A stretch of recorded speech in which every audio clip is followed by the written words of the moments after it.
Guys, for today's guys ay magluluto tayo ng garlic butter cheese shrimps. Meron tayo dito guys na butter, and then maglalagay tayo guys ng cheese. Konti lang guys ng cheese. I-steam ko lang to guys. So tama na yan. Tapos meron tayo dito guys kenchay. Tapos meron tayo dito guys yung garlic. Ayan. Tapos maglalagay tayo guys ng white pepper. Ayan. Then mix.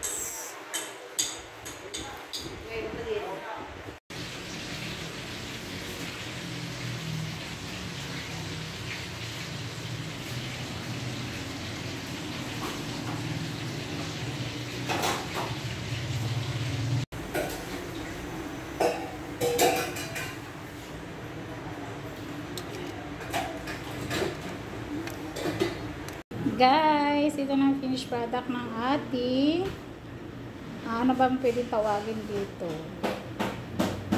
Garlic butter cheesy shrimps. Bakit tawag din?